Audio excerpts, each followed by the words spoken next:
Greetings, everybody. Right off the bat, I want to remind you that our class is attending a performance on campus this week.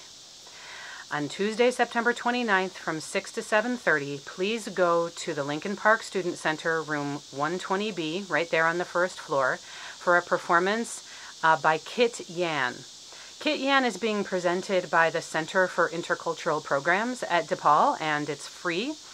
The performance should be really great. It's a slam poetry show written and performed by Kit Yan, who is a transgender queer Asian American from Hawaii. You're going to be writing a paper about this performance as well. That paper is due in week 7. So I would advise you to look ahead at week 7 and see what the requirements are for that paper so that you can take some good notes and also ask some really good questions. If you are absolutely not able to make the live performance, it will be available on video on our D2L site for our class, but I guarantee you it's going to be so much more entertaining if you go to it live.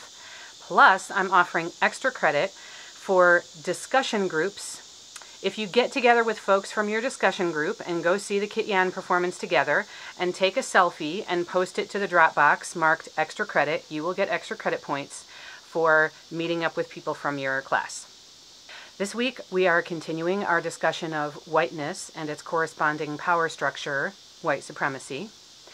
Our reading assignments for this module all come from our text, White Privilege, Essential Readings on the Other Side of Racism. The first piece is Daryl Wing Sue, who's exploring whiteness, white supremacy, white privilege, and racism in this chapter called The Invisible Whiteness of Being. This piece is really interesting because it starts to get at the crucial differences between individual biases and individual acts of racism and larger power structures of white supremacy. Then you're going to read George Lipsitz's piece called The Possessive Investment in Whiteness.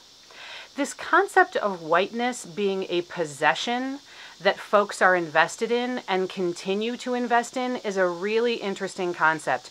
And it's totally consistent with the ways that racially discriminatory laws were created in the US.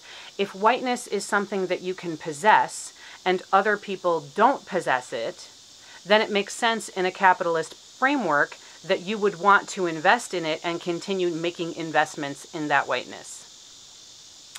Then we read Tim Wise's piece called Membership Has Its Privileges. Tim Wise is a really outspoken and charismatic speaker, so I've put an optional link to a video of him delivering a speech about white privilege if you want to check that out.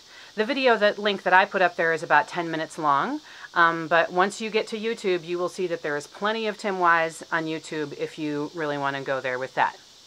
But the video that's required for this week is the third part of the series called Race, the Power of an Illusion.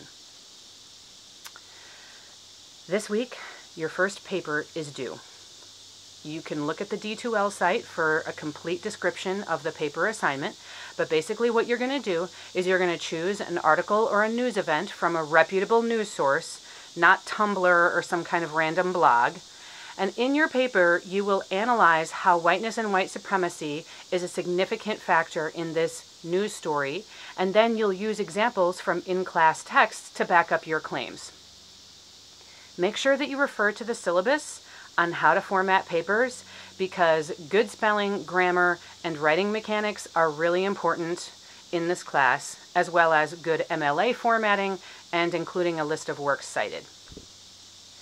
In your discussion this week, you'll share the news story that you used in your paper. You'll talk a little bit about some of the analysis that you did in your paper, and you'll have a chance to see what other folks in your group chose as their news stories, and you'll have a chance to get some response to your news story. Your first discussion post is due on Friday by midnight. That allows folks to have a chance to respond to you. And then all of the other discussion responses and your paper on the news item is due Monday by midnight. Remember that you can post questions to the question and answer forum on D2L, or you can email me directly about any concerns. I hope you have a really good week.